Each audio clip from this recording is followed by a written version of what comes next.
Miners' Union Hall last night was largely attended by the best people of Bodie. The attendance of ladies was especially large, and many of the toilets would have made a city belle feel a twinge of envy. They were so elegant, tasteful. The arrangements were perfect in their character and reflect great credit on the gentleman having them in charge. But the music was the best that could be provided, and the utmost harmony and decorum was displayed throughout. All in all, the Fireman's Ball was one of the pleasantest social events in the history of Bodie. December 1879. One of the most fashionable audiences that's ever been seen in the Bodie Opera House attended last evening. Bodie McGinley needs no comment. Anyone who has heard Bodie with his violin knows that he has no equal. Mrs. Brierly and the singing of Annie Laurie and Come and Throw It Away was greeted with deafening applause. Bodie Daily Standard, July 1879.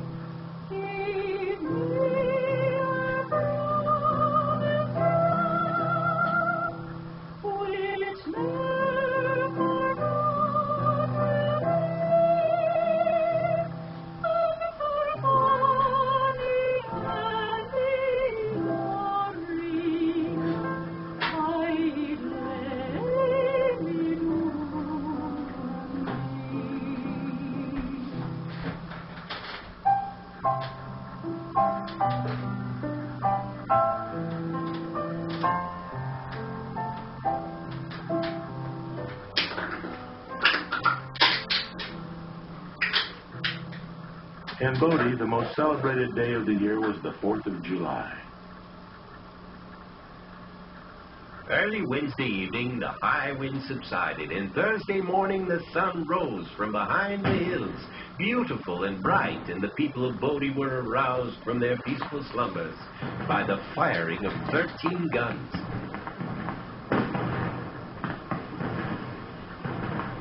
At an early hour, the small boys, age unlimited, with crackers and bombs, shotguns and pistols, and all the other noise-making contraptions, began their assaults on the eardrums of the populace, frightening horses, timid ladies, and prowling dogs.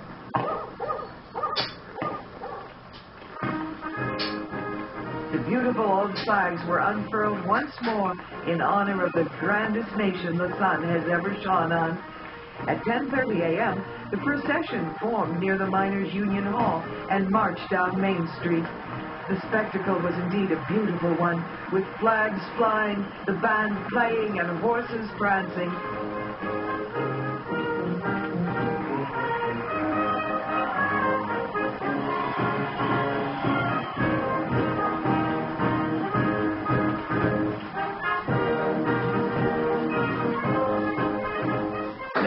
The car of state, a bank.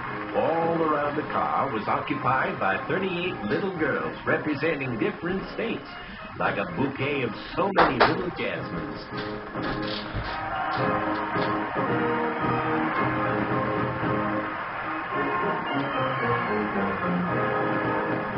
Thousands of people lined the streets, and greater enthusiasm has never before prevailed, singing and cheering from the balconies, and re-echoing from the column, being continuous from the commencement to the ending of the march.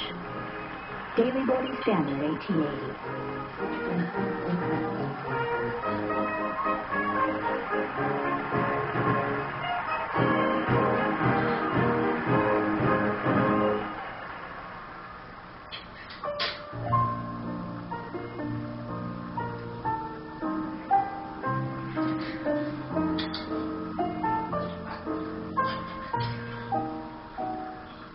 If every street in Bodie has a story to tell, Bonanza Street would make a novel. Also known as Virtue Street and Virgin Avenue, it paralleled Main Street in the north part of town. Here, women of easy conscience whose days of innocence have fled entertained their customers in small cabins, conveniently located just behind the saloons and assorted gin joints lining Main Street. Dance halls, also known as hurdy-gurdies, were the rage. Here a man could buy a ticket to dance and drinks for himself and a girl. If he had any money left after gambling, drinking, and dancing, a prostitute was most certain to relieve him of it.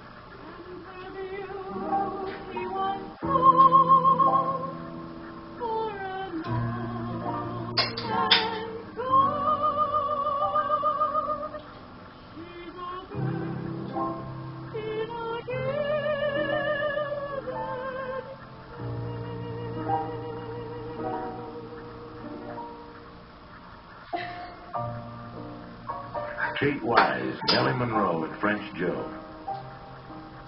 Big Bonanza number 1, Rosa May and Madame Moustache. It was a hard way to make a living, an occupation from which opium addiction and suicide were all too frequent options for relief. Many women died an early death and were buried outside the cemetery. Their graves are forever lost.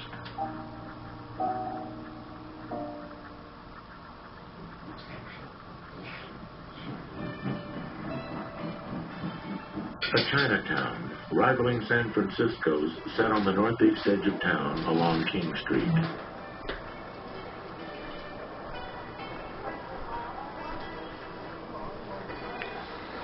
The Chinese sold vegetables, fish, chicken, and pork.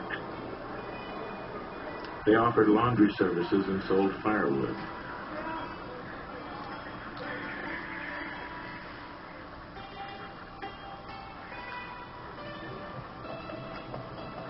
Team after team of stoutly burros were pressed into service to satisfy Bodie's hunger for wood. But it wasn't enough. So in 1881, they built a railroad whose only purpose was to move wood to the town. With switchbacks steep enough to discourage any other railroad, the Bodie and Benton went ahead and laid track that climbed 2,000 feet in just 10 miles. Nearing the top along Bodie Bluff Ridge, it was so steep the engine had to shuttle back and forth, pulling 3 cars at a time.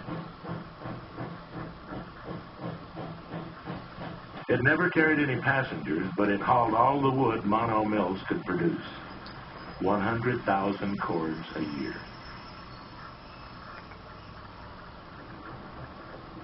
Bodie is probably the only city of 8,000 inhabitants in the world which has no church. October 1879. In 1882, Bodie finally got its church. 2 of them, Catholic and Methodist.